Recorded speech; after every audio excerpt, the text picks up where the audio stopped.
ಚಂದ್ರಕಾಳಿ ಸೀರಿ ಉಟ್ಟ ನಿಂದ್ರವಲ್ಲಿ ನೆಲ್ದ ಮ್ಯಾಲ ದಂಗಡ ಬಂಗಡ ಎದ್ದ ನೀನು ಹೊಂಟಿಯಲ್ಲ ನನ್ನ ಚಿತ್ತದಾಗ ಆಗಿ ವಾದಿ ದಾಕಲ್ಲ ಇಂಥ ಹುಡುಗಿ ಮ್ಯಾಲ ಬಿದ್ದಾವ ನಮ್ಮ ಕ್ಯಾಲ ಸುತ್ತಮುತ್ತ ಯಾರೂ ಇಲ್ಲ ನಾನ್ ಮಾಡ್ಬೋದಾ ಅಂತ ಕೇಳಿದಾಗ ಚಿಕ್ಕ ಹುಡುಗನ್ ಕೇಳಿ ಏನಾಗುತ್ತೆ ಅಂತ ಹೇಳಿ ರಂಗಭೂಮಿಯವ್ರು ಅಂತೀರಾ ನಿಮ್ಗೆ ಟೈಮ್ ಸೆನ್ಸ್ ಇಲ್ಲ. ಸೊ ಇಲ್ಲ ಸರ್, ಅಷ್ಟು ದೂರದ್ದು ಟ್ರಾಫಿಕ್ಕು ಹಿಂಗೆಲ್ಲ ಆಗೋಯ್ತು ಅಂದಾಗ ಒಂದು ಸಣ್ಣ ಮಾತುಕತೆನಲ್ಲಿ ಇಲ್ಲ ನಾನು ನಿಮ್ಗೆ ಕೊಡಲ್ಲ ಹೋಗ್ರಿ ಅಂತ ಅಂದ್ಬಿಟ್ರು. ಅದನ್ನ ನೋಡಿದಾಗ ಒಂದು ಕಪ್ಪಾಳಕ್ ಬಿಟ್ಟಿದ್ರು. ಫಸ್ಟ್ ಇನ್ಸ್ಟ್ರೂಮೆಂಟ್ ನ ಕರೆಕ್ಟ್ ಕಲ್ತ್ಕೋ, ಆಮೇಲೆ ಬೇಕಾದ್ರೆ ಇನ್ಸ್ಟ್ರೂಮೆಂಟ್ ನ ನುಡಿಸುವಂತೆ. ರಂಗಭೂಮಿಗೆ ಬ್ರೇಕ್ ಕೊಡ್ಬೇಕಾದಂತ ಸಂದರ್ಭ ಬಂತು. ತುಂಬಾ ಅವಮಾನಗಳೇ ನನಗೆ. ನೀನು ಹಂಗ್ ಸ್ಟೇಜ್ಗೆ ಹೋಗಿದ ತಕ್ಷಣ ಏನೆಲ್ಲ ಕೈ ತುಂಬಾ ದುಡಿಮೆ ಒಡ್ ತುಂಬಾ ಉಳದನ್ನ ನೆಮ್ಮದಿನೇ ಹಳ್ಳಿ ಜೀವನ, ಕೈ ತುಂಬಾ ದುಡಿಮೆ ಒಡ್ ತುಂಬಾ ಉಳ್ದಣ್ಣ ನೆಮ್ಮದಿನೇ ಹಳ್ಳಿ ಜೀವನ. ನಿನಗೆ ಎಷ್ಟು ವರ್ಷ ಹಾಗಾದ್ರೆ? ನೀನೇ ಸ್ಟೇಜಲ್ಲಿ ನಿಂತ್ಕೊಂಡೆ 37 ವರ್ಷ ಅಂತಂದ್ರೆ ಅದೊಂದು ಸ್ಪಾರ್ಕ್ ಇರ್ತದಲ್ಲ, ಅದು ಇಡೀ ದೇಹದಲ್ಲೆಲ್ಲ. ನನ್ಗನ್ಸೋ ಪ್ರಕಾರ ರಂಗಭೂಮಿಲಿ ನಾನು ಶ್ರೀಮಂತ. ಒಬ್ಬ ಸಂಗೀತ ನಿರ್ದೇಶಕನೂ ನಾನೇ, ರೈಟರು ನಾನೇ, ಕೊನೆಗೆ ಸಿಂಗರು ನನ್ನ ಹೆಂಡತಿನೇ ಸ್ಫೂರ್ತಿ. ಯಾಕೆ ಅಂದ್ರೆ ಅವಳ ಹೆಸರು ಹೇಳಿದ ತಕ್ಷಣ ಅದೊಂದು ಬೇರೆ ಸ್ಟೇಜ್ ಹತ್ತದಾಗ್ಲೇನೆ ಸ್ಟೇಜ್ ಮೇಲೆನೆ ಹೊಡೆದಿದ್ದಾರೆ. ಸ್ಟೇಜ್ ಅಲ್ಲಿ ಆಡಿಯನ್ಸ್ ಮುಂದೆ ಹೊಡೆದಿದ್ದಾರೆ ನಮ್ಮಪ್ಪ. ನಮಸ್ಕಾರ ವೀಕ್ಷಕರೇ, ಸಂಯುಕ್ತ ಕರ್ನಾಟಕ ಡಿಜಿಟಲ್ಗೆ ಆತ್ಮೀಯವಾದ ಸ್ವಾಗತ. ನಾನು ಶುಭಾ ಕೆಬಿ. ಇಂದಿನ ಪಾಡ್ಕಾಸ್ಟ್ನಲ್ಲಿ ಒಬ್ಬ ವಿಶೇಷ ಆಕರ್ಷಕ ಪ್ರತಿಭಾವಂತ ಕಲಾವಿದರನ್ನ ನಿಮಗೆ ಇವತ್ತು ಪರಿಚಯ ಮಾಡಿಕೊಡ್ತಾ ಇದ್ದೀವಿ. ಇವರು ಬೇರೆ ಯಾರೂ ಅಲ್ಲ, ಗುರುರಾಜ್ ಹೊಸಕೋಟೆ. ಜಾನಪದ ಗಾಯನದಲ್ಲಿ ನಾಡಿನಾದ್ಯಂತ ಹೆಸರನ್ನ ಪಡೆದಿರುವಂತಹ ಗುರುರಾಜ್ ಹೊಸಕೋಟೆ ಅವರ ಸುಪುತ್ರ ರಾಜ್ಗುರು ಹೊಸಕೋಟೆ ಅವರು ಇಂದಿನ ನಮ್ಮ ಪಾಡ್ಕಾಸ್ಟ್ನಲ್ಲಿದ್ದಾರೆ. ಸರ್, ಕಾರ್ಯಕ್ರಮಕ್ಕೆ ಆತ್ಮೀಯವಾದ ಸ್ವಾಗತ. ನಮಸ್ಕಾರ. ಸಮಸ್ತ ಕನ್ನಡದ ಜನತೆಗೆ, ಸಹೋದರ ಸಹೋದರಿಯರಿಗೆ, ಗೆಳೆಯರಿಗೆ, ಮುದ್ದು ಗೆಳೆಯರಿಗೆ, ಸಮಸ್ತ ಕನ್ನಡದ ಮನಸ್ಸುಗಳಿಗೆ ರಾಜ್ಗುರು ಹೊಸಕೋಟೆ ಮಾಡುವ ಅನಂತ ನಮಸ್ಕಾರ. ಎಲ್ಲಕ್ಕಿಂತ ಮುಖ್ಯವಾಗಿ ನಿಮಗೆ ಧನ್ಯವಾದ ಹೇಳೋದ್ರ ಜೊತೆಗೆ ಸಂಯುಕ್ತ ಕರ್ನಾಟಕಕ್ಕೆ ನಾನು ಮೊದಲು ಧನ್ಯವಾದ ಹೇಳಬೇಕು.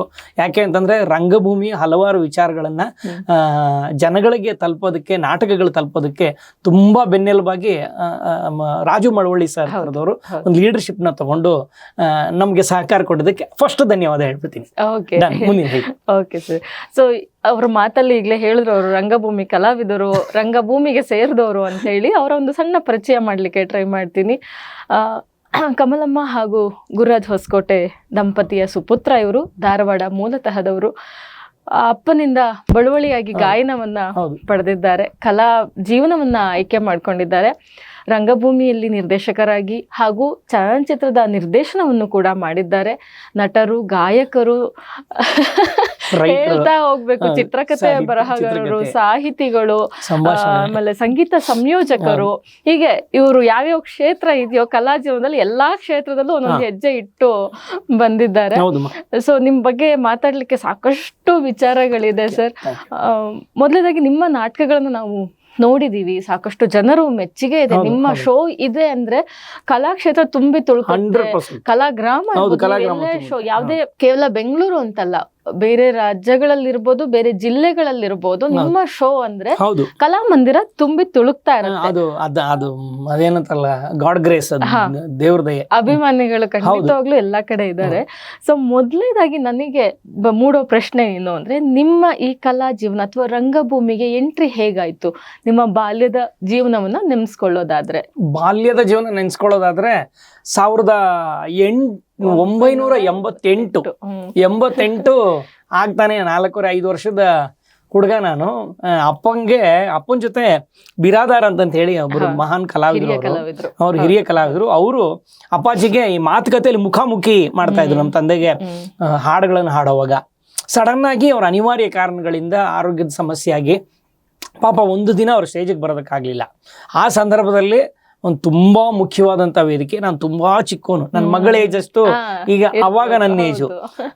ಸಡನ್ ಆಗಿ ಅಪ್ಪಾಜಿಗೆ ನಾನ್ ಮಾಡ್ಬೋದಾ ಅಂತ ಕೇಳಿದಾಗ ಚಿಕ್ಕ ಹುಡುಗನ್ ಕೇಳಿ ಏನಾಗುತ್ತೆ ಅಂತ ಹೇಳಿ ತುಂಬಾ ಜನ ಮಾತಾಡ್ಬಿಟ್ಟಿದ್ರು. ಬಟ್ ಅವತ್ತಿನ ಕಾಲಕ್ಕೆ ಅದೇನು ಗೊತ್ತಿಲ್ಲ, ಅದು ಅಪ್ಪಾಜಿ ಬಂದಿರತಕ್ಕಂಥ ಬಳುವಳಿ. ಅದು ಇಮಿಡಿಯೇಟ್ ನಾನು ಸ್ಟೇಜಲ್ಲಿ ಮಾತಾಡೋದಕ್ಕೆ ಶುರು ಮಾಡಿದೆ.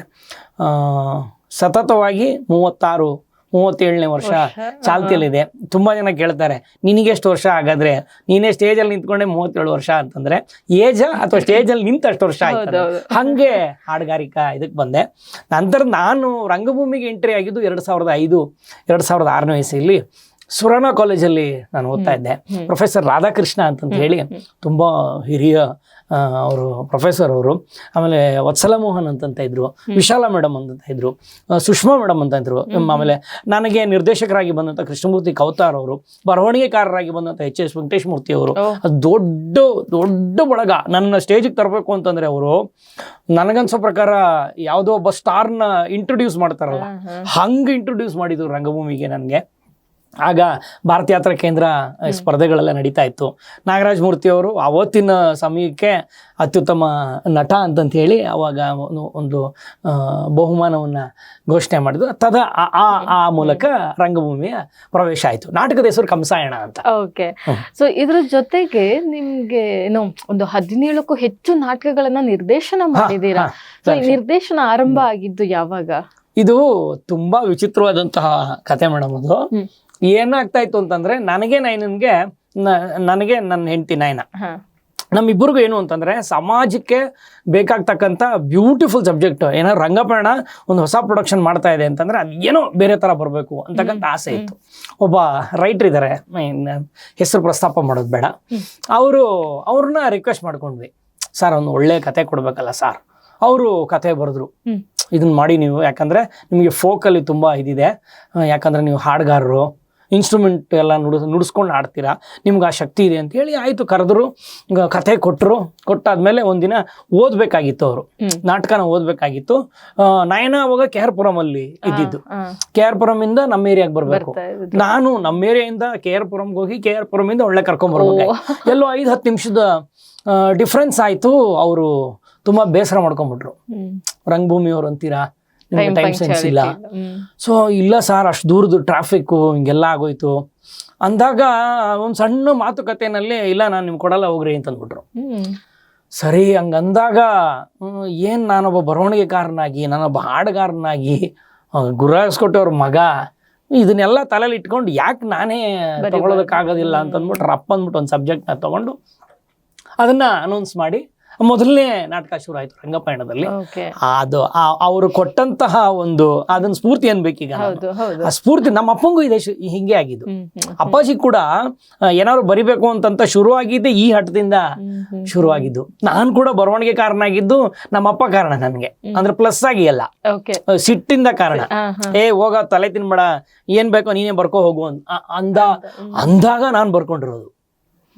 ಸೊ ಹಿಂಗೆ ಮೊದಲನೇ ನಾಟಕ ರಂಗಪಯಣದಲ್ಲಿ ಶುರು ಆಯ್ತು. ಓಕೆ.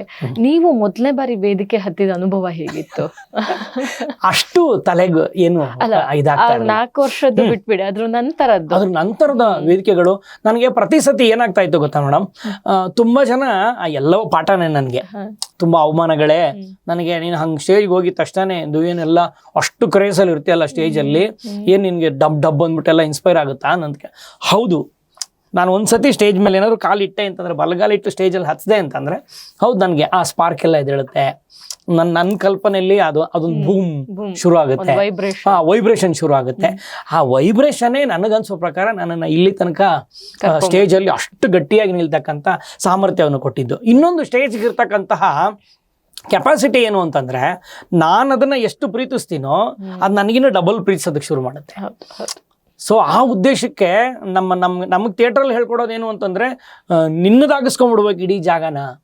ಈಗ ಹೆಂಗೆ ಕುಸ್ತಿ ಪಂದ್ಯವನ್ನು ಆಡ್ತಕ್ಕಂಥವ್ರು, ಕಬಡ್ಡಿಯನ್ನು ಆಡ್ತಕ್ಕಂಥವ್ರು ಒಂದ್ಸತಿ ಇಡೀ ಮಣ್ಣನ್ನ ಮೈಗೆ ಹಚ್ಕೊಳ್ಳೋದ್ರ ಮುಖಾಂತರನೋ, ತಲೆಗೆ ಬಳ್ಕೊಳ್ಳೋದ್ರ ಮುಖಾಂತರನೋ ಹೆಂಗೆ ಎಂಟ್ರ್ ಆಗ್ತಾರೋ, ನಾವು ಹಂಗೆ ಇಡೀ ಸ್ಟೇಜಿನ ಧೂಳನ್ನ ನಮ್ಮ ಮುಖಕ್ಕೆ ಸವರ್ಕೋತೀವಿ, ತಲೆಗೆ ಸವರ್ಕೋತೀವಿ. ಅದೇನ್ ಮಾಡುತ್ತೆ ಅಂತಂದ್ರೆ ನಮ್ಮನ್ನ ಜಾಸ್ತಿ ಇನ್ಸ್ಪೈರ್ ಮಾಡುತ್ತೆ. ಅದೊಂದು ಸ್ಪಾರ್ಕ್ ಇರ್ತದಲ್ಲ, ಅದು ಇಡೀ ದೇಹದಲ್ಲೆಲ್ಲ ಓಡಾಡೋದಕ್ಕೆ ಶುರು ಆಗುತ್ತೆ. ಸರ್, ಇವಾಗ ನೀವು ಸುಮಾರು 700ಕ್ಕೂ ಹೆಚ್ಚು ರಂಗಗೀತೆಗಳ ನಿರ್ದೇಶನ ಮಾಡಿದ್ದೀರಾ. ಸೊ ನಮ್ಮ ಪ್ರೇಕ್ಷಕರಿಗಾಗಿ ಒಂದು ರಂಗಗೀತೆ ಯಾಕೆ ಬರಬಾರ್ದು? 100% ಹಾಡ್ತೀನಿ. ಹತ್ರದಲ್ಲಿ ನಿಮ್ಗೆ ಅದೇ ಏನೋ ರಂಗಪಯಣದ ಐ ಥಿಂಕ್ 18ನೇ 19ನೇ ಪ್ರೊಡಕ್ಷನ್ ಆಗಿರ್ಬೋದು, ಹೆಸರೇ ಇಲ್ಲದವರು ಅಂತ ಹೇಳಿ ಹೌದು. ಅದೊಂದು ಸಬ್ಜೆಕ್ಟು. ಏನು ಹೆಸರಿಲ್ಲದವರು ಅಂತಂದ್ರೆ ಇವತ್ತಿನ ಈ ಬೀದಿ ಬದಿಯ ವ್ಯಾಪಾರಸ್ಥರೆಲ್ಲ ಇರ್ತಾರಲ್ಲ, ಅವ್ರ ಪರಿಸ್ಥಿತಿ ಹೆಂಗಿರುತ್ತೆ, ಆಮೇಲೆ ವೇಷಗಳನ್ನು ತೊಟ್ಕೊಳ್ತಕ್ಕಂಥವ್ರ ಪರಿಸ್ಥಿತಿ ಆಗಿರುತ್ತೆ. ಏನೋ ಪಾಪ ಚಾವಟಿಲೆಲ್ಲ ಹೊಡ್ಕೊಂಡು ಜೀವನವನ್ನ ಸಾಗಿಸ್ತಾ ಇರ್ತಾರೆ. ಆಮೇಲೆ ತಲೆ ಮೇಲೆಲ್ಲ ದೇವರುಗಳನ್ನೆಲ್ಲ ಹೊತ್ಕೊಂಡು ಜೀವನ ಸಾಗಿಸ್ತಾ ಇರ್ತಾರೆ, ಕಂಬಿ ಮೇಲೆ ನಡೀತಾ ಇರ್ತಾರೆ. ಸೊ ಅವ್ರವ್ರ ಪಂಗಡದ್ದು ಅವ್ರವ್ರದ್ದು ಏನೇನು ಬಳಗ ಇರ್ತದೋ ಆ ಬಳಗದ ಮುಖಾಂತರ ತಮ್ಮ ಹೊಟ್ಟೆನ ತುಂಬಿಸ್ಕೊತಾ ಇರ್ತಾರೆ ಅವರು. ಸೊ ಅಂತವ್ರನ್ನ ತಲೆಯಲ್ಲಿ ಇಟ್ಕೊಂಡು ಹೆಣದಂತ ಸಬ್ಜೆಕ್ಟು ಹೆಸರಿಲ್ಲದವರು. ಅದು ಬರ್ದಿದ್ ನೀವೇ? ನಾನೇ ಬರ್ದು ಆಲ್ಮೋಸ್ಟ್ ರಂಗಪಯಣದ ಇತ್ತೀಚಿನ ಎಷ್ಟು ಪ್ರೊಡಕ್ಷನ್ಗಳಿದೇನೋ ಎಲ್ಲ ನಾನೇ ಬರ್ದಿರ್ತಕ್ಕಂಥದ್ದು, ಎಲ್ಲ ನಾನೇ ನಿರ್ದೇಶನ ಮಾಡಿರ್ತಕ್ಕಂಥದ್ದು. ಸೊ ಆ ನಾಟಕದ ಒಂದು ಹಾಡು, ಆ ನಾಟಕದ ಒಂದು ರಂಗಗೀತೆಯನ್ನ ನಿಮ್ ಮುಂದೆ ಹೇಳೋದಕ್ಕೆ ಇಷ್ಟಪಡ್ತೀನಿ. ಕೈ ತುಂಬಾ ದುಡಿಮೆ ಒಡ್ ತುಂಬಾ ಉಳಿದನ್ನ ನೆಮ್ಮದಿನೇ ಹಳ್ಳಿ ಜೀವನ. ಕೈ ತುಂಬಾ ದುಡಿಮೆ ಒಡ್ ತುಂಬಾ ಉಳಿದಣ್ಣ ನೆಮ್ಮದಿನೇ ಹಳ್ಳಿ ಜೀವನ. ಬದುಕಕ್ ಬಂಗ್ಲೆ ಇದ್ದು ಕೈ ತುಂಬಾ ಕಾಸಿದ್ದು ಹೊಡೆದಾಡೋ ಪ್ಯಾಟೆ ಜನ. ಬದುಕಕ್ ಬಂಗ್ಲೆ ಇದ್ದು ಕೈ ತುಂಬಾ ಕಾಸಿದ್ರು ಬಡದಾಡೋ ಪ್ಯಾಟೆ ಜನ. ಹಳ್ಳಿಲ್ ತೋಟಪ್ಪನ್ ಮುದ್ದೆ ಸಂಕವ್ ನೋಟ್ಲಿನ್ ಸಾರು ನೆಂಚ್ಕಣಕೊಂದಿಷ್ಟು ಬಾಡು. ಹಳ್ಳಿಲ್ ತೋಟಪ್ಪನ್ ಮುದ್ದೆ ಸಂಕವ್ ನೋಟ್ಲಿನ್ ಸಾರು ನೆಂಚ್ಕಣಕೊಂದಿಷ್ಟು ಬಾಡು. ಗದ್ದೆಲ್ ಕತ್ತಲ್ ಬೆಳೆದಿಂಗ್ಳೂಟ ಅಜ್ಜಿ ಕತೆಗಳ ಪಾಠ ಬೆಳಗಾನ ಕೇಳೋದ ಪಾಡು. ಕಾಂಕ್ರೀಟ್ ಬಿಲ್ಡಿಂಗ್ ಜನ ಐಷಾರಾಮಿ ಜೀವನಾನೆ ಸ್ವರ್ಗ ಅಂತನ್ಕಂಡು ಹಗಲು ರಾತ್ರಿ ಅಂದೆ ಗಣಕ ಯಂತ್ರದ ಮುಂದೆ ಅಕ್ಷರಗಳ ಕುಟ್ಕಂಡು ಸಂಪಾದನೆ ಮಾಡೋದೆ ಗ್ರೇಟ್ ಅಂತ ತಿಳ್ಕಂಡವ್ರೆ. ದಿಕ್ ತಪ್ಪಿದಾದಿಲವ್ರೆ ದಿಮಾಕಿನ ಮತ್ನಾಗೆ ತೇಲ್ತಾವ್ರೆ. ಊರ್ನಾಗ ಹಬ್ಬ ಹರಿದಿನ ಬಂದ್ರೆ ಮೊಹರಮ್ಮು ಬಕ್ರೀದು ಏಸಪ್ಪನ ಹಬ್ಬನೂ ಮಾಡ್ತಾರೆ. ಜಾತಿ ಜನವಾರ ಕಿತ್ತಾಕಿ ಮನ್ಸನ್ ಜಾತಿ ಒಂದೇ ಅನ್ನೋ ದೊಡ್ಡ ಮಾತಂಗೆ ನಡ್ಕತಾರೆ. ಫುಟ್ಪಾತಲ್ಲಿ ಕೈ ಚಾಚ್ಕಂಡ್ ಒಟ್ಟಿಗಿಲ್ದೆ ಮಲಗಿದ್ರೆ ಕೈನಾಗೆ ಫೋನ್ ಹಿಡ್ಕಂಡು ಬಿಸಿ ಅಂತ ತೋರ್ಕಂಡು ಬೆಡ್ಕಳ್ಳಾಕ್ ಬಂದೊನ್ನ ಕೈಯನ್ ತಪ್ಪಿಸ್ಕೊಂಡು ಬುದುನೇ ಓಡ್ತಿರ್ತಾರೆ. ತಿಂಗಳಾದ್ರೆ ಖಾಲಿ ಜೇಬನಾಗಿರ್ತಾರೆ. ತಮಗಿಲ್ಲ ಬ್ಯಾರೆಯವ್ರಿಗೆ ಇನ್ನೇನು ಕೊಡ್ತಾರೆ. ಒಯ್ ತುಂಬಾ ದುಡಿಮೆ ಒಡ್ ತುಂಬಾ ಉಳ್ದಣ್ಣ ನೆಮ್ಮದಿನೇ ಹಳ್ಳಿ ಜೀವನ. ಬದುಕಕ್ ಬಂಗ್ಲೆ ಇದ್ದು ಕೈ ತುಂಬಾ ಕಾಸಿದ್ರು ಬಡದಾಡೋ ಪ್ಯಾಟೆ ಜನ. ಬಡದಾಡೋ ಪ್ಯಾಟೆ ಜನ, ಬಡದಾಡೋ ಪ್ಯಾಟೆ ಜನ. ಎಷ್ಟು ಅರ್ಥಪೂರ್ಣವಾಗಿದೆ, ಭಾರಿ ಚೆನ್ನಾಗಿದೆ ಸರ್. ಅದು ಆ ನಾಟಕದಲ್ಲಿ ಒಬ್ಬ ಅಂಧಕಾರದಲ್ಲಿ ಜೀವನವನ್ನು ಸಾಗಿಸ್ತಾ ಇರ್ತಕ್ಕಂಥ ಒಬ್ಬ ವ್ಯಕ್ತಿ ಈ ವಿಚಾರವನ್ನ ಪ್ರಸ್ತಾಪ ಮಾಡ್ತಾನೆ. ನನ್ಗೆ ದೃಷ್ಟಿ ಇಲ್ಲೇ ಇದ್ರೂ ಪರವಾಗಿಲ್ಲ, ಜಗತ್ತನ್ನ ಸುಮ್ಮನೆ ಅನಲೈಸ್ ಮಾಡಿ ಹಾಡಬಲ್ಲೆ ನಾನು ಅಂತ ಹೇಳಿ ಈ ತರದೊಂದು ಹಾಡನ್ನ ಆತ ಹಾಡ್ತಾನೆ. ನಿಮ್ಮ ನಾಟಕಗಳು ಯಾಕೆ ಗೆಲ್ತವೆ ಅಂದ್ರೆ ಇಷ್ಟು ಡೆಪ್ತ್ ಇಟ್ಟಿರ್ತೀವಿ ಸಬ್ಜೆಕ್ಟ್, ವಿಚಾರಗಳನ್ನ ಇಟ್ಟಿರ್ತೀನಿ. ಏನಾಗುತ್ತೆ ಅಂತಂದ್ರೆ ಮತ್ತೆ ಅದೇನೆ ಪಾಠ ಮಾಡ್ತಾರೆ ಅಂತ ಹೇಳ್ತಾರಲ್ಲ, ಹೊಡೆತಗಳೇ ನಾನು ನಾಟಕಗಳನ್ನು ಮಾಡೋದಕ್ಕೆ ಕಾರಣ ಆಗಿರೋದು. ಸರ್, ಇವಾಗ ಕಲಾವಿದರ ಜೀವನ ಅಂತ ಹೇಳಿ ಬರುತ್ತೆ. ನೀವ್ ಇವಾಗ ಹೇಳಿದ್ದು ಒಂದಿಷ್ಟು ಕಲಾವಿದರ ಬಗ್ಗೆನೆ, ಏನು ಹಗ್ಗದ ಮೇಲೆ ನಡೆಯೋದಿರ್ಬೋದು, ಚಾವಟಿ, ಅದು ಒಂದು ಕಲಾ ಜೀವನನೇ ಅವ್ರದ್ದು ಎಲ್ಲ. ಹೀಗೆ ಈ ಕಲಾ ಜೀವನ ರಂಗಭೂಮಿಯಲ್ಲಿರುವವರು ಕಲಾವಿದರೆ ಆಗ್ತಾರೆ. ಈ ಕಲಾವಿದರಿಗೆ ಏನು ಸ್ಟೇಜ್ ಮೇಲೆ ಹೋಗ್ಬೋದು, ಎಲ್ಲ ಇದ್ ಮಾಡ್ಬೋದು, ಜೇಬು ತುಂಬಲ್ಲ ಅನ್ನುವಂತ ಮಾತಿದೆ. ಅದು ನಾನು ಹೆಂಗಾಗುತ್ತೆ ಗೊತ್ತಾ ಮೇಡಮ್, ತುಂಬಾ ಜನಕ್ಕೆ ಪಾಪ ಆ ಥರದೊಂದು ಇದಿದೆ. ಯಾಕೆ ಅಂತಂದ್ರೆ ರಂಗಭೂಮಿಲಿ ಜೀವನವನ್ನು ಸಾಗಿಸೋದಕ್ಕೆ ಆಗೋದಿಲ್ಲ ಅಂತಕ್ಕಂಥದ್ದು ಒಂದು ಭಾವನೆ ಇದೆ. ನೀವು ನಂಬ್ತಿರೋ ಬಿಡ್ತಿರೋ, ಸರಿಯಾಗಿ ಒಂದು 15 ವರ್ಷ ಆಯ್ತು ನನ್ಗನ್ಸೋ ಪ್ರಕಾರ ರಂಗಭೂಮಿಲಿ ನಾನು ಶ್ರೀಮಂತ. ಯಾಕಂದ್ರೆ ನನಗೆ ಥಿಯೇಟರ್ ಸದಾಕಾಲ ನನ್ನ ಕೈ ಹಿಡಿದಿದೆ. ಥಿಯೇಟರ್ ಕೈ ತುಂಬ ನನಗೆ ಸಂಪಾದನೆನ ಕೊಟ್ಟಿದೆ. ಥಿಯೇಟರ್ ನನಗೆ ಪ್ರೀತಿ ಕೊಟ್ಟಿದೆ. ನಾನು ಆರಾಮಾಗಿದ್ದೀನಿ ಮೇಡಮ್ ರಂಗಭೂಮಿಲಿ. ಪಾಪ ಬೇರೆಯವ್ರಿಗೆ ಯಾಕೆ ಅದು ತೊಂದರೆ ಆಗುತ್ತೆ ಅಂತಂದ್ರೆ, ಅವ್ರಿಗೆ ಸಪ್ರೇಟ್ ಒಬ್ಬ ನಿರ್ದೇಶಕ ಬೇಕಾಗ್ತಾನೆ, ಸಪ್ರೇಟ್ ಒಬ್ಬ ರೈಟರ್ ಬೇಕಾಗ್ತಾನೆ, ಸಪ್ರೇಟ್ ಒಬ್ಬ ಮ್ಯೂಸಿಕ್ ಡೈರೆಕ್ಟರ್ ಬೇಕಾಗ್ತಾನೆ, ಸಪ್ರೇಟ್ ಹಾಡುಗಾರರು ಬೇಕಾಗ್ತಾರೆ, ಸಪ್ರೇಟ್ ಅಭಿನಯಕ್ಕೆ ಅಂತಂತಲೇ ಒಂದಷ್ಟು ಜನ ಬೇಕಾಗ್ತಾರೆ. ಏನೋ ಗೊತ್ತಿಲ್ಲ, ಅದು ಅದೃಷ್ಟ. ಒಬ್ಬ ಸಂಗೀತ ನಿರ್ದೇಶಕನೂ ನಾನೇ, ರೈಟರು ನಾನೇ, ಕೊನೆಗೆ ಸಿಂಗರು ಹೌದು. ನಾನೇನ ಆಕ್ಟ್ ಮಾಡೋದಕ್ಕಂತ ಹೇಳಿ ನಂದು ಒಂದಷ್ಟು ಜನ ಹುಡುಗರು ಇರ್ತಾರೆ. ಆ ವಿಚಾರಕ್ಕೆ ನನಗನ್ಸೋ ಪ್ರಕಾರ ರಂಗಭೂಮಿ ನಮ್ಗೆ ಭಾರ, ಯಾವತ್ತೂ ಭಾರ ಅಂತ ಅನ್ಸಿಲ್ಲ, ಅನ್ಸೋದು ಇಲ್ಲ. Yes madam. ಓಕೆ, ಸೊ ನೀವು ಮೊದಲನೇ ನಾಟಕ ನಿರ್ದೇಶನ ಹೇಗಿತ್ತು? ಆ ಸಮಯದಲ್ಲಿ ಕಲಾವಿದರ ಅನ್ವೇಷಣೆ ಹೇಗ್ ಮಾಡಿದ್ರಿ? ಮೊದಲನೇ ನಾಟಕ ಶ್ರದ್ಧಾ ಅಂತಂತೇಳಿ ಶ್ರೀನಿವಾಸ ವೈದ್ಯರು ಅದನ್ನ ಬರೆದಿರ್ತಕ್ಕಂಥದ್ದು. ಅವರ ಸಣ್ಣ ಕಥೆಗಳನ್ನೆಲ್ಲ ಇಟ್ಕೊಂಡು ಶ್ರದ್ಧಾನ ಕಟ್ಟಿದಂತಹ ಸಂದರ್ಭ. ನಾನು ಈ ಕಾಲೇಜ್ಗಳಿಗೆಲ್ಲ ಪಾಠ ಮಾಡೋದಕ್ಕೆ ಅಂತ ಹೋಗ್ತಾ ಇದ್ದೆ. ಅಂದರೆ ಇದಕ್ಕೆ ಸಂಬಂಧಪಟ್ಟಿರ್ತಕ್ಕಂಥದ್ದೆಲ್ಲ, ಡೊಳ್ಳು ಹೇಳ್ಕೊಡ್ತಕ್ಕಂಥದ್ದು, ಕಂಸಾಳೆ ಹೇಳ್ಕೊಡ್ತಕ್ಕಂಥದ್ದು, ಹೀಗೆ ನಾನೊಬ್ಬ ನಿರ್ದೇಶಕನಾಗಿ ಹೋಗ್ತಾ ಇದ್ದಂಥ ಸಂದರ್ಭದಲ್ಲಿ ಒಂದಷ್ಟು ಜನ ಹುಡುಗರಲ್ಲಿ ಕೆಲಸ ಮಾಡ್ತಾ ಇದ್ರು. ಅವರೆಲ್ಲ ಪಾಪ ಕಾಲೇಜ್ಗಳಲ್ಲಿ ಚಿಕ್ಕ ಪುಟ್ಟ ಪಾತ್ರಗಳನ್ನ, ಅವ್ರ ಶಕ್ತಿ ಬೇರೆ ಇರ್ತಾ ಇತ್ತು, ಅವ್ರ ಸಾಮರ್ಥ್ಯ ಬೇರೆ ಇರ್ತಾ ಇತ್ತು. ಅವರೆಲ್ಲ ಯಾವ್ದಾವ್ದೋ ಪಾತ್ರಗಳನ್ನ ಮಾಡ್ಕೊಂಡು ತಿರುಗಾಡ್ತಕ್ಕಂಥ ಹುಡುಗರು. ನನ್ಗೆ ಅವ್ರನ್ನ ನೋಡಿ ಸಿಕ್ಕಾಪಟ್ಟೆ ಬೇಜಾರಾಗ್ತಾ ಇತ್ತು. ಇವ್ರ ಕೆಪಾಸಿಟಿ ಬೇರೆ ಇದೆಯಲ್ಲ, ಇವ್ರು ಯಾಕೆ ಇಲ್ಲಿದ್ದಾರೆ? ಅವ್ರನ್ನೆಲ್ಲ ಒಂದ್ಸತಿ ಏನ್ ಮಾಡಿದ್ರೆ ಒಂದ್ ಕಡೆ ಕರ್ಸ್ಕೊಂಡೆ. ನಿಮ್ ಸಾಮರ್ಥ್ಯ ಬೇರೆ ಇದೆ, ಒಂದು ಪ್ರಯೋಗ ಮಾಡ್ತೀನಿ, ಟ್ರೈ ಮಾಡೋಣ, ಒಪ್ಕೋತೀರಾ ಅಂತಂತ ಹೇಳಿ. ಸೊ 6-7 ಜನ ಹುಡುಗರು ಏನ್ ಮಾಡಿದ್ರು ಅಂದ್ರೆ, ಒಪ್ಕೋತೀವಿ ಸರ್, ಮಾಡ್ಸಿ ಅಂತ ಹೇಳಿದ್ರು. ಆ ಸಂದರ್ಭದಲ್ಲಿ ಕಟ್ಟದಂತಹ ನಾಟಕ ಶ್ರದ್ಧಾ ಅಂತ ಹೇಳಿ ಅದು ಸ್ಟೇಜಿಗೆ ಬರೋದಕ್ಕೆ ಕಾರಣ ಆಯ್ತು. ಅದು ಫಸ್ಟ್ ಡೈರೆಕ್ಷನ್. ಓಕೆ, ನಿಮ್ಮ ಇವಾಗ ಒಂದು ಸಾತ್ವಿಕ ರಂಗತಂಡ ಒಂದಿದೆ ಹಾಗೂ ರಂಗಪಯಣ. ಸಾತ್ವಿಕ ರಂಗಪಯಣ ಅಂತ ಹೇಳಿ ಇವಾಗ ಜಂಟಿಯಾಗಿ ಎರಡು ಜಂಟಿಯಾಗಿ ಶುರು ಮಾಡಿದೆ. ಇದರಲ್ಲಿ ಇವಾಗ ನಿಮ್ಮ ನಾಟಕಗಳನ್ನ ನಾವು ನೋಡೋದಾದ್ರೆ ಮಹಿಳಾ ಪ್ರಧಾನ ನಾಟಕಗಳನ್ನ ಅಥವಾ ಕಾನ್ಸೆಪ್ಟ್ ನ ನೀವು ತಗೊಳ್ತಾ ಇದ್ದೀರಾ. ಇದಕ್ಕೆ ಹೆಂಡತಿ ಸ್ಫೂರ್ತಿನ ಅಥವಾ ಹೇಗೆ? ಎಸ್, ನನ್ನ ಹೆಂಡತಿನೇ ಸ್ಫೂರ್ತಿ. ಯಾಕೆ ಅಂದ್ರೆ ಅವಳ ಹೆಸರು ಹೇಳಿದ ತಕ್ಷಣ ಅದೊಂದು ಬೇರೆ ತರ ಟೋನ್ ಶುರು ಆಗುತ್ತೆ. ರಂಗಭೂಮಿಯಲ್ಲಿ ನಯನ ತನ್ನದೇ ಆದಂತಹ ಒಂದು ಬ್ರ್ಯಾಂಡ್ನ ಕ್ರಿಯೇಟ್ ಮಾಡಿರ್ತಕ್ಕಂತಹ ಹೆಣ್ಮಗಳು. ಆಮೇಲೆ ಅಷ್ಟು ಏನಂತಾರೆ, ನಾವೀಗ ಬಯೋಪಿಕ್ ಅಂತ ಹೇಳ್ತೀವಲ್ಲ ಸಿನಿಮಾಗಳಲ್ಲಿ, ಹಂಗೆ ಒಂದಷ್ಟು ನಿಜ ಪಾತ್ರಗಳನ್ನ ಅಥವಾ ಅವರು ಈ ಸಂದರ್ಭದಲ್ಲಿ ಇಲ್ಲದೆ ಇರತಕ್ಕಂಥ ಒಂದಷ್ಟು ಪಾತ್ರಗಳನ್ನ ಆಕೆ ಸ್ಟೇಜಿಗೆ ತಂದಿದ್ದಾಳೆ ಅಂತಂದ್ರೆ, ಜಾಸ್ತಿ ತಂದಿದ್ದಾಳೆ ಅಂತ ತಪ್ಪಾಗ್ಲಾರ್ದು. ಅದು ಕೂಡ ಅವಳಿಂದಾನೇ ಶುರುವಾಗಿದೆ ಮೇಡಮ್. ನನಗೆ ನಯನಾ ಒಂದು ಸಂದರ್ಭದಲ್ಲಿ ಒಂದಷ್ಟು ದಿನ ರಂಗಭೂಮಿಗೆ ಬ್ರೇಕ್ ಕೊಡ್ಬೇಕಾದಂತ ಸಂದರ್ಭ ಬಂತು. ಆ ಸಂದರ್ಭದಲ್ಲಿ ಕಮ್ ಬ್ಯಾಕ್ ಬರ್ಬೇಕು ಅಂತಂದ್ರೆ ನಯನಾ ಒಂದು ದೊಡ್ಡ ಬ್ಯಾಂಗ್ ಬೇಕಲ್ಲ ಅಂತ ಹೇಳಿ ನಾನು ಅವಳು ಕೂತ್ಕೊಂಡು ಡಿಸ್ಕಸ್ ಮಾಡ್ತಿದ್ದಾಗ, ಉತ್ತರ ಪ್ರದೇಶದಲ್ಲಿ ಸಂಪತ್ ಪಾಲ್ ದೇವಿ ಅಂತ ಹೇಳಿ ಒಬ್ರು ಹೋರಾಟಗಾರರಿದ್ದಾರೆ. ಆಕೆ ಒಂದು ನನಗನ್ಸೋ ಪ್ರಕಾರ ಲಕ್ಷಾಂತರ ಮಹಿಳೆಯರನ್ನ ಇಟ್ಕೊಂಡು ಗುಲಾಬಿ ಗ್ಯಾಂಗ್ ಅಂತಕ್ಕಂಥ ಒಂದು ಸಂಘಟನೆಯನ್ನ ಕಟ್ಕೊಂಡು ಹೋರಾಟಗಳನ್ನ ಮಾಡ್ತಾರೆ. ನಾವು ಯಾಕೆ ಆ ತಾಯಿಯ ವಿಚಾರವನ್ನ ತಗೊಂಡ್ಬಂದು ಸ್ಟೇಜಿಗೆ ತರಬಾರ್ದು ಅಂತಂತೇಳಿ ಯೋಚನೆ ಮಾಡಿ, ಇಲ್ಲಿಂದ ಬೆಂಗಳೂರಿಂದ ಒಬ್ಬರನ್ನ, ನಮ್ಮ ನಯನಾ ಅವರ ತಮ್ಮನ್ನ, ಅಣ್ಣ ಅವ್ರನ್ನ ಅಲ್ಲಿ ಕಳಿಸಿ ಆ ಸಬ್ಜೆಕ್ಟ್ನ ಬೆಂಗಳೂರಿಗೆ ತಗೊಂಡ್ಬಂದ್ವಿ. ಸೊ ಅಲ್ಲಿಂದ ನಮ್ಮ ಮಹಿಳಾ ಪ್ರಧಾನವಾದಂತಹ ನಾಟಕಗಳು ಶುರು ಆಯ್ತು. ಇದಕ್ಕಿಂತ ಮುಂಚಿತವಾಗಿ ನಮ್ಮ ನಯನಾ ಸಾರಾ ಅಬೂಬ್ಕರ್ ಅವರ ಚಂದ್ರಗಿರಿ ತೀರದಲ್ಲಿ ಡೈರೆಕ್ಷನ್ ಮಾಡಿದ್ಲು. ಅದರ ಹಿಂದೆ ನಾನು ಭೂಮಿ ಅಂತಕ್ಕಂಥ ಒಂದು ಸಬ್ಜೆಕ್ಟ್ ನ ಮಾಡಿದ್ದೆ. ಬೇಲೂರು ರಘುನಂದನ್ ಅವರ ವಚನಗಳನ್ನು ಆಧಾರವಾಗಿಟ್ಕೊಂಡು ನಾನು ಬರೆದಿರ್ತಕ್ಕಂಥ ನಾಟಕ ಭೂಮಿ ಅದು ಸ್ಟೇಜಿಗೆ ಬಂತು. ಸೊ ಅಲ್ಲಿ ನಾರ್ಮಲ್ ಆಗಿದ್ದಂತಹ ಅಂದ್ರೆ ಒಂದು ಮಹಿಳೆಯರಿಗೆ ಒಂದು ಗೌರವಯುತವಾದಂತಹ ನಾವು ಇದನ್ನ ಕೊಡ್ಬೇಕು ಅನ್ನೋ ಉದ್ದೇಶಕ್ಕೆ ಶುರು ಆದಂತಹ ನಾಟಕಗಳು, ಅದು ಹೇಗೆ ಗುಲಾಬಿ ಗ್ಯಾಂಗಿನ ಮುಖಾಂತರ ಅದು ರಂಗಭೂಮಿಲಿ ಅದೊಂದು ದೊಡ್ಡ ಕ್ರಾಂತಿನೇ ಶುರು ಆಗೋಯ್ತು. ಹೆಣ್ಮಕ್ಳನ್ನ ಏನಂತಾರೆ ಮುಖ್ಯ ಭೂಮಿಕೆಯಲ್ಲಿ ಇಟ್ಕೊಂಡು ಒಂದಷ್ಟು ವಿಚಾರಗಳನ್ನ ಆಡಿಯನ್ಸ್ಗೆ ಹೇಳಬೇಕು ಅಂತ ಹೇಳಿ ಮಹಿಳಾ ಪ್ರಧಾನ ನಾಟಕಗಳನ್ನ ಕಟ್ಟೋದಕ್ಕೆ ಶುರು ಮಾಡಿದ್ವಿ. ಸರ್, ಇವಾಗ ನೀವು ನಾಟಕ ನಿರ್ದೇಶನವನ್ನ ಮಾಡಿದೀರಾ, ಹಾಗೆ ಸಮಯದ ಹಿಂದೆ ಸವಾರಿ ಸಿನಿಮಾದ ನಿರ್ದೇಶನ ಕೂಡ ಮಾಡಿದೀರಾ. ಎರಡರಲ್ಲಿ ಹೆಚ್ಚು ಆಪ್ತ ಎನ್ಸಿದ್ ಯಾವುದು?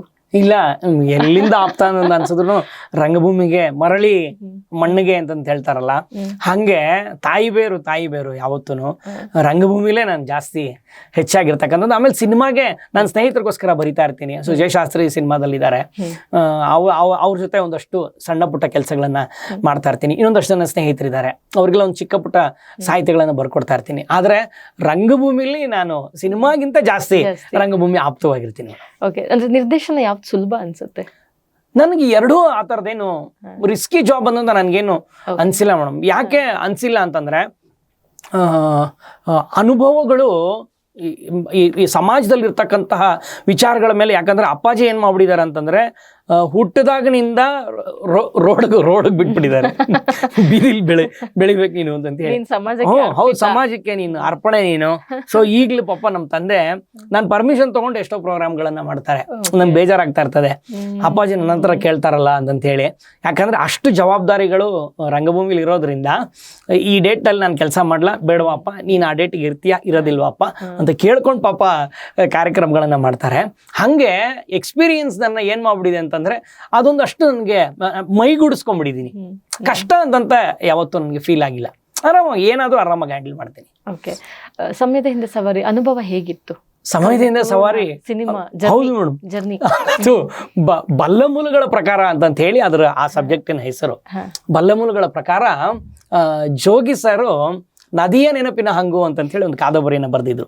ಆ ಕಾದಂಬರಿಯನ್ನ ನಾನು ಫಸ್ಟ್ ಟೈಮ್ ಓದಿದಾಗ ಅದ್ರ ಫಸ್ಟ್ ಲೈನು ಓದಿದ್ದೆ. ಏನೋ ನಿರಂಜನ ಏನೋ ನಾವು ವಿಚಾರವನ್ನ ತಿಳ್ಕೊಳ್ಳೋದಕ್ಕಿಂತ ಮುಂಚೆ ನಿರಂಜನ ತೀರಿಕೊಂಡೇ 24 ಗಂಟೆಗಳಾಗೋಗಿತ್ತು ಅಂತ ಹೇಳಿ. ಸೊ ಅವನ ಬಗ್ಗೆ ನಾವು ಸರ್ಚ್ ಮಾಡ್ಬೇಕು ಅಂದ್ರೆ ಆಲ್ರೆಡಿ ಅವನು ಸತ್ತೇ 24 ಗಂಟೆ ಆಗೋಗಿತ್ತು ಅಂತಕ್ಕಂಥ ಫಸ್ಟ್ ಲೈನು ನನ್ನನ್ನ ಏನ್ ಮಾಡ್ಬಿಟ್ಟಿತ್ತು ಅಂತಂದ್ರೆ ಇದನ್ನ ಏನಾದ್ರು ಮಾಡ್ಬೇಕಲ್ಲ ಈ ಸಬ್ಜೆಕ್ಟ್ನ ಅಂತ ಹೇಳಿ ನನಗೆ ಸ್ಫೂರ್ತಿ ಹುಟ್ಟಿಸ್ಬಿಟ್ಟಿತ್ತು. ಅವ್ರ ಕಾದಂಬರಿಯನ್ನ ಅವ್ರ ಹತ್ರ ಒಂದು ರಿಕ್ವೆಸ್ಟ್ ಲೆಟರ್ನ ಕೊಟ್ಬಿಟ್ಟು, ಸರ್ ನಾನು ಸಿನಿಮಾ ಮಾಡಬೇಕು ಅಂತ ಆಸೆ ಇದೆ ನನಗೆ. ಆಮೇಲೆ ಎಲ್ಲರೂ ರಂಗಭೂಮಿ ಹುಡುಗರೇನೆ, ನಮ್ಗೆ ಅವಾಗ ಏನು ಸಿನಿಮಾ ಹೆಂಗ್ ಮಾಡಬೇಕು ಅಂತ ಗೊತ್ತಿರಲಿಲ್ಲ, ಏನು ಮಾಡಬೇಕು ಅಂತಾನೆ ಗೊತ್ತಿರಲಿಲ್ಲ. ಅಂಥ ಟೈಮಲ್ಲಿ ಮಾಡಿದಂಥ ಸಿನಿಮಾ ಸಮಯದ ಹಿಂದೆ ಸವಾರಿ ಅದ್ಭುತವಾದಂಥ ಎಕ್ಸ್ಪೀರಿಯನ್ಸ್ ಕೊಡ್ತು.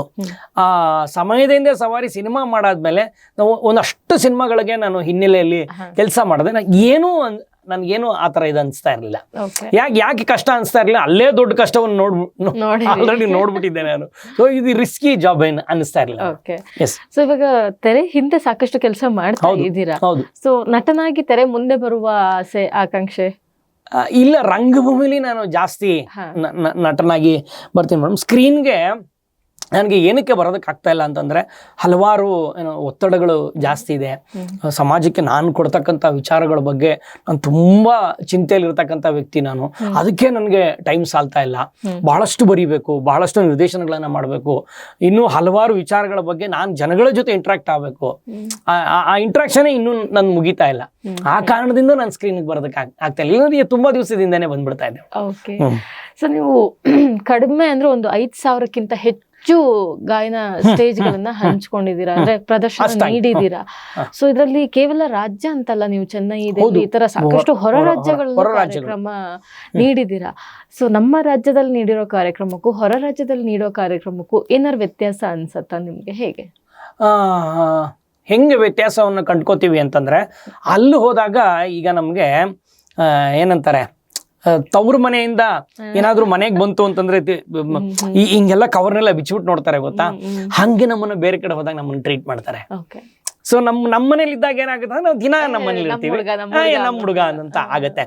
ಅದೇ ನಾವು ಬೇರೆ ರಾಜ್ಯಕ್ಕೆ ಹೋದಾಗ, ಸೊ ನನ್ನ ತವರಿಂದ ಬಂದಿದ್ದಾರೆ, ರಾಜ್ಗುರು ತಕ್ಕಂಥ ಒಬ್ಬ ಕಲಾವಿದ ಬಂದಿದ್ದಾನೆ, ಏನೋ ವಿಚಾರವನ್ನು ಹೊತ್ಕೊಂಡ್ ಬಂದಿದ್ದಾನೆ, ಅಲ್ಲಿ ಬೇರೆ ಆದಂತ ಟ್ರೀಟ್ಮೆಂಟ್ ಸಿಗುತ್ತೆ, ಇಲ್ಲಿ ಬೇರೆ ಆದಂತಹ ಟ್ರೀಟ್ಮೆಂಟ್ ಸಿಗುತ್ತೆ. ಹಂಗೆ ಇವಾಗ ಎಕ್ಸಾಂಪಲ್ ಹೆಂಗ್ ಕೊಟ್ಟು ಮರೆಯಲಾಗದ ಘಟನೆ ಆತರ ಯಾವ್ದಾರು ಇದ್ರೆ? ತುಂಬಾ ಇದೆ ಮೇಡಮ್. ನಾನು ಎಷ್ಟು ಸ್ಟೇಜ್ಗಳನ್ನು ಹತ್ತಿದನು ಎಲ್ಲವೂ ಮರೆಯಲಾರದೆ ಅಂತ ಘಟನೆಗಳೇ. ಅದು ಹೈದರಾಬಾದಲ್ಲಿ ಆಗಿರ್ಬೋದು, ದೆಹಲಿಲಿ ಆಗಿರ್ಬೋದು. ತುಂಬಾ ವಿಚಿತ್ರ ಅಂತಂದ್ರೆ, ದೆಹಲಿನಲ್ಲಿ ಚಂದ್ರಗಿರಿ ತೀರದಲ್ಲಿ ನಾಟಕ ನಡೀತಾ ಇತ್ತು. ಆಗ ತಾನೇ ಈ ಕೋರ್ಟ್ನಲ್ಲೆಲ್ಲ ಈ ತಲಾಕ್ನ ಬಗ್ಗೆ ಒಂದಷ್ಟು ವಿಚಾರಗಳು ಚರ್ಚೆಗೆ ಬಿದ್ದಿತ್ತು. ಆ ಚರ್ಚೆಗೆ ಬಿದ್ದಾಗ ನಮ್ಗೇನಾಗೋಗಿತ್ತು ಅಂತಾರೆ, ಈ ವಿಚಾರದ ಬಗ್ಗೆ ನಾವು ನಾಟಕ ಬೇರೆ ತಂದ್ಬಿಟ್ಟಿದೀವಿ, ಜನಗಳು ನಮ್ಗೆ ಹೆಂಗ್ ರಿಯಾಕ್ಟ್ ಮಾಡ್ತಾರೋ, ಎಲ್ಲಿ ಮೈ ಮೇಲೆ ಏನು ಬೀಳ್ತಕ್ಕಂಥ ಸಾಧ್ಯತೆ ಇದನು, ಹೊಡೆತ ಬೀಳುವಂತ ಸಾಧ್ಯತೆ ಇದನು, ಹಿಂಗೆಲ್ಲ ಯೋಚನೆ ಮಾಡ್ತಾ ಇದ್ವಿ. ಅಂತ ಟೈಮ್ನಲ್ಲಿ ದೆಹಲಿಲಿ ನಾಟಕ ಶುರುವಾಗೋಯ್ತು. ಇಡೀ ಥಿಯೇಟರ್ ಕತ್ಲಾಗೋಯ್ತು. ನಮಗೆ ಭಯ, ಕರೆಕ್ಟಾಗಿ ಹೋಗ್ತಾ ಇದೆ ನಾಟಕ, ಕರೆಕ್ಟಾಗಿ ಹೋಗ್ತಾ ಇಲ್ವಾ, ಯಾಕೆ ಆ ಕಡೆಯಿಂದ ಏನು ರಿಯಾಕ್ಷನ್ ಸಿಗ್ತಾ ಇಲ್ಲ, ಏನು ಸೌಂಡ್ ಬರ್ತಾ ಇಲ್ಲ, ಯಾಕೆ, ಹಿಂಗೆಲ್ಲ ಯೋಚನೆ ಮಾಡಿ ಇಡೀ ನಾಟಕ ಮುಗಿದಮ್ಮ ಲೈಟ್ಸ್ ಆನ್ ಆಯ್ತು ಅಂತಂದ್ರೆ ಒಂದಷ್ಟು ಜನ ಪೊಲೀಸ್ನವರು, ಒಂದಷ್ಟು ಜನ ಅಲ್ಲಿನ ಸ್ಥಳೀಯ ಕಮಿಷನರ್ಗಳಾಗಿರ್ಬೋದು, ಲಾಯರ್ಗಳಾಗಿರ್ಬೋದು, ಜಡ್ಜ್ಗಳಾಗಿರ್ಬೋದು, ಅವರೆಲ್ಲ ಹಿರಿಯ ತಲೆಗಳು ಮುಂದ್ಗಡೆ ನಾಟಕವನ್ನು ನೋಡೋದಕ್ಕೆ ಅಂತ ಕೂತ್ಕೊಂಡಿದ್ರು.